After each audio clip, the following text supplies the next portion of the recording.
Alright, this video is because I messed up on the end of the last video, so I found three more examples that I wanted to show you. A mixture problem that involves percents, which I did not have on the first video, and then another distance problem that involves rate and time that's a little different than the one I had on the first video. And then I have an example of a problem where we actually have three variables and three equations that we'll solve. So first things first, let's do this mixture problem. It says how many liters each of a 15% acid solution and a 25% acid solution should be mixed to obtain 30 liters of an 18% acid solution. Sorry my printing is so bad. I was in a hurry. I wanted to get this video in today. So what we're going to have to look at here is we don't know how much of the weaker acid solution that we're going to mix, and we don't know how much of the stronger acid solution that we're going to mix. But like the first problem that we did, we know the total of the two things that are being combined. Okay, I can't remember what was the other mixture problem. I mean, I just did the video here and I've already forgotten what it was on.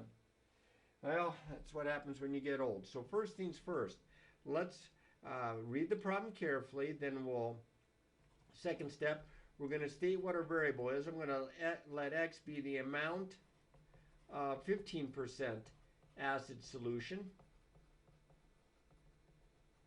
And I'm going to let y equal the amount of the 25% acid solution. All right, now we're going to end up with 18, and I think you'll agree 18 is closer to 15 than the 30. So it should be more of the weak stuff as compared to the strong stuff. So I'm going to figure this out here, but I do know that if x is how much of the 15 and y is how much of the 25, and our mixture is 30 liters, that x plus y better equal 30. Now that's the easy one. There's one equation. The other equation's a little trickier here because I'm going to change the percents to decimals. So 15%, remember, that's 0.15, and 25%, that's 0.25. Because I'm going to multiply it times the amount of the solution. See, if I take 15% of x liters of this stuff, I get that much pure acid. So I want to figure out how much pure acid there, 15%, 0.15 times x, and how much pure acid of the other one, that'd be 0.25 times y. And if I add those two amounts together, I should get how much pure acid is in the final solution, which is 18%. That's 0.18 times, remember, we end up with 30 liters. So this is 0.15x plus 0.25y equals, let's see, if I multiply 0.18 times 30, 0, 4, carry 2, 5, with two decimal points, I'm going to get 5.4.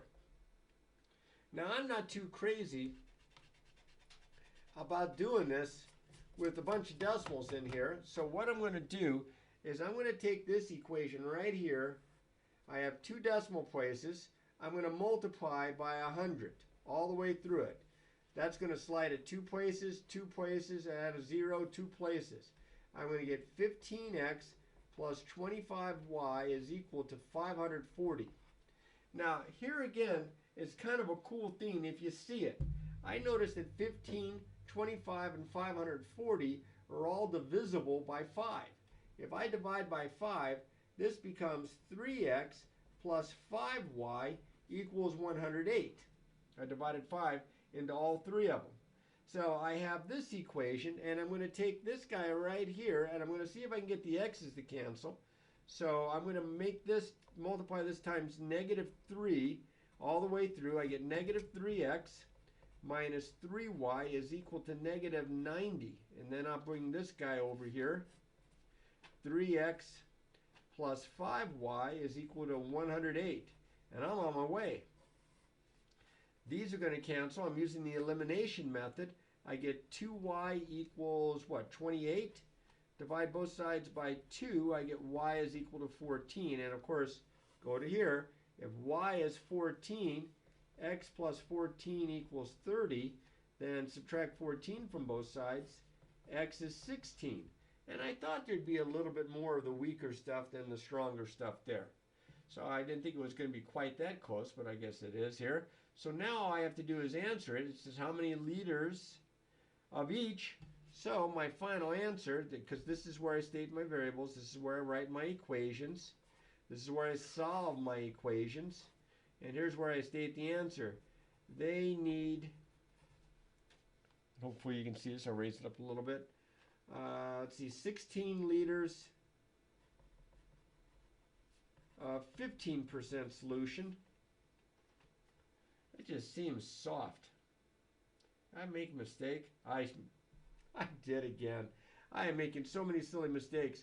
How many people wondered why I put 28? This is 18. 18 divided by 2 is 9. If I put a 9 here and subtract 9 from both sides, I get 21. I didn't think it was going to be that close because this is a heck of a lot closer to 15 than it is to 25. So these shouldn't be that close. So let's try this again. There are 21 liters of 15% acid solution and 9 liters of, what was it? It was 25% acid solution. And I got that answer without messing it up too bad. I apologize. I cannot seem to be doing much good with arithmetic today. I keep messing up, making silly mistakes. All right, let's try one with distance. It's a little different than the first one we did. This is still going to give me 2 variables and 2 equations with 2 variables. In his motorboat, Ed travels 42 miles upstream at a top speed in 2.1 hours. Still at top speed, the return trip is the same to the same spot, takes only 1.5 hours. It's because he's going downstream, there's a current pushing him along, as compared to going upstream when there's a current working against him. Find the rate of Ed's boat in still water and the rate of the current. Well, if you've ever gone canoeing, for example, you know that going upstream, you have to canoe a lot harder to get anywhere because the current pushes you back. Whereas going downstream, it's kind of like you hardly have to do any kind of rowing other than staying steady in the boat and in the right direction because the current pushes you along. Just like jogging against the wind or jogging with the wind at your back. Same idea. So I'm going to let, since we're trying to find the rate of Ed's boat in still water, I'm going to let R be Ed's boat's rate in still water. That's Stillwater, Oklahoma, I don't think it is. But, and then I'm going to let C be the rate of the current.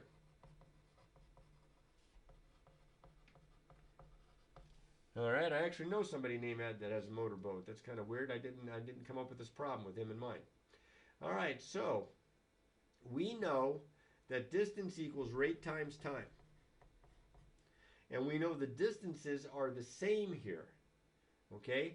That the distances are the same. So what I have here is that Ed travels 42 miles upstream at a top speed in 2.1 hours. So upstream, his rate is, the current is affecting it adversely.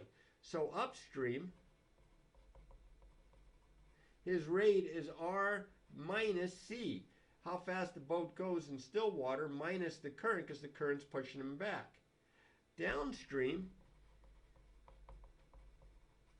the current's kind of pushing him along, so it speeds up the rate of the boat and goes to R plus C. Now we know rate times time is equal to distance. So that means that, I got to find my spot here, what I want to write down here. He can go 42 miles upstream, so we know that rate times time, so the rate upstream was R minus C, the time upstream was 2.1 hours, and we go 42 miles. And then downstream it was R plus C, and that was for 1.5 hours, and that's 42 miles as well, because he went to the same exact spot. Now, I could distribute by these numbers, but if instead, if I divide both sides by 2.1 here, and both sides by 1.5 here, this is going to work out kind of nicely. Now 2.1 goes into that 20 times, so that's going to give me R minus C equals 20. And in this case, 1.5, let's see, does it come out nice? I get R plus C, I have 1 point, here, I got a calculator. I finally remembered to bring a calculator with me. So I'm going to take, let's see, there we go. Click on that, and then 4.2, clear, 42 divided by 1.5. I don't know if I'm going to make too many more mistakes on one problem. 28. So this is going to be 28. And look how nicely this system is set up. The R's are lined up, the C's are lined up, the equal signs are lined up, the constants are lined up, and the C's are all set to cancel. If I add up, I get 2R equals 48. Divide both sides by 2. I get R is 24. Now I can go back to either one of these equations. I'll just take this one and plug 24 in. If I plug 24 in for R, 24 plus C is equal to 28. Subtract 24 from both sides. And my current is 4 miles an hour. This is in miles an hour, this is. So the boat's top speed is 24 miles an hour. That's still water. But the current is 4 miles an hour. So that's why it slowed them down upstream and sped them up downstream. So it says find the rates of each. So Ed's boat in still water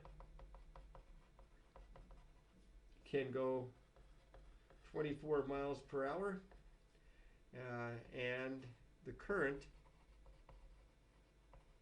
of the water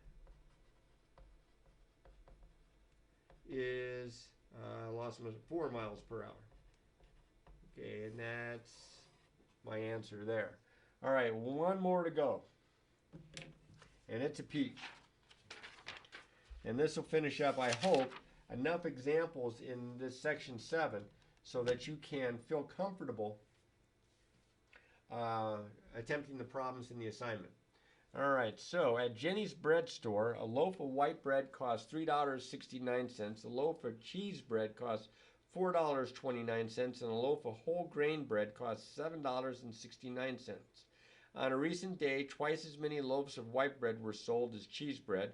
The number of loaves of whole grain bread sold was 3 less than the number of loaves of white bread sold, and the total receipts for these breads was $139.23.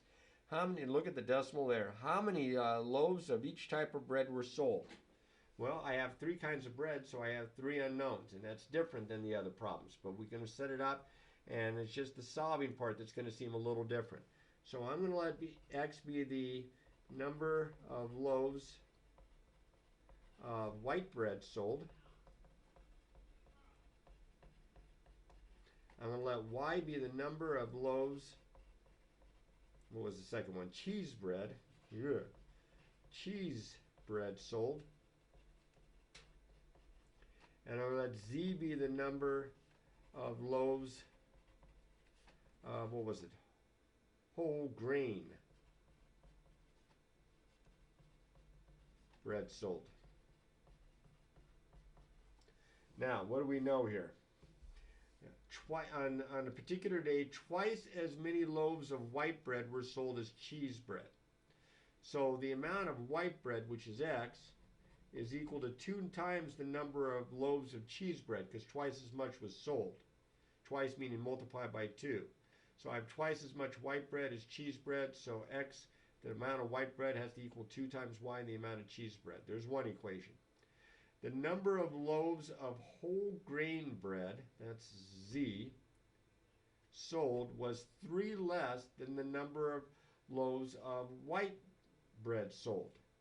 So Z is equal to 3 less than the number of white bread, so that would be X minus 3. And there's the second equation. Now I notice that these first 2 equations only contain 2 variables each. But this third one's going to have all 3 because we know the total receipts. Remember, it was $3.69 for each loaf of white bread, X loaves of white bread sold, $4.29 times Y, the amount of the cheese bread, and number of loaves of cheese bread, and then the whole grain was what? Loss was $7.69 times Z. And if we add those together, we get total receipts of $139.23. Now, I'm not crazy about those decimals, and like I've done before, when I have decimals, you could multiply both sides of the equation by a power of 10 to eliminate the decimals. This one has 2, this one has 2, this one has 2, this one has 2. Let's multiply by 100, both sides. 100 times this side, 100 times this side. That's just going to slide the decimal. So I get 369x plus 429y plus 769z is equal to 13,923. Now I know you don't like those numbers because they're a little bit bigger than what we're used to, but there's no decimals and this isn't going to be that bad. Now I can make a couple of substitutions here because I can put everything in terms of one variable. See this guy right here? If I divide both sides by 2 or multiply both sides by half, I get y equals 1/2 x.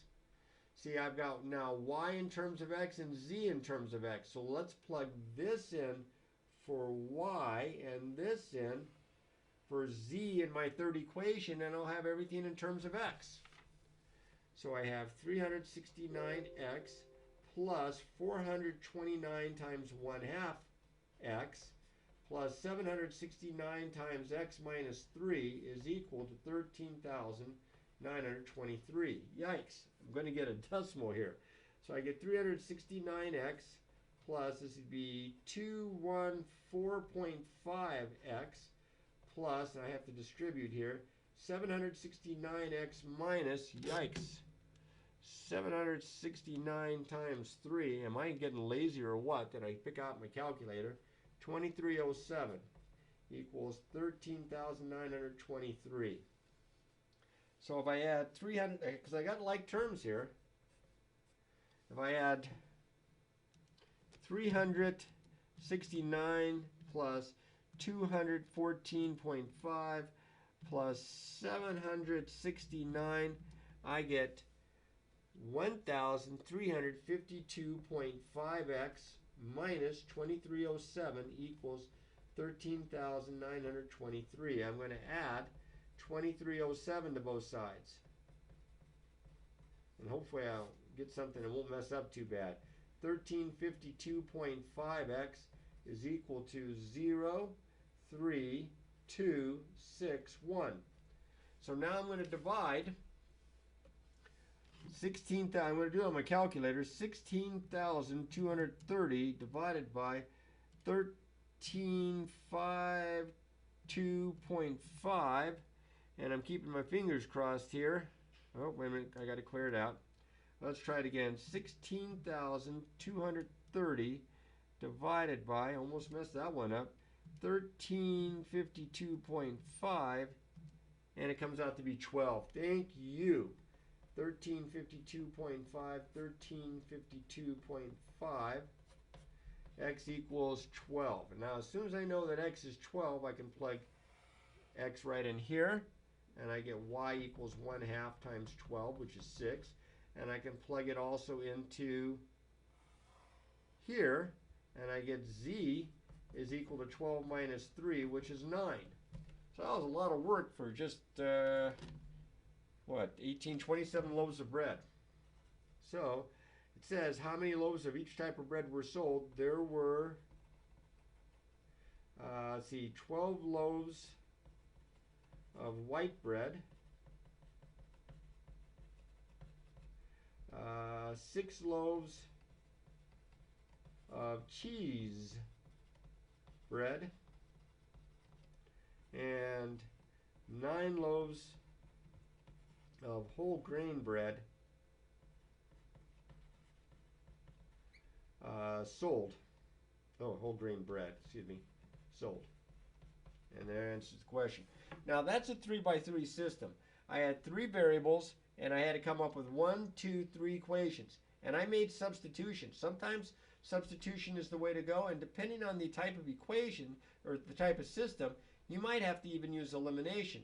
But I think pretty much everything you're going to have to worry about you can do this way. So I hope this helps a little bit. I know if you saw the first time I made this video, well, actually it was at the end of the first video, you would say this is so much better because I kept making all sorts of silly mistakes. So I hope this helps, and don't forget, remember to practice, practice, practice.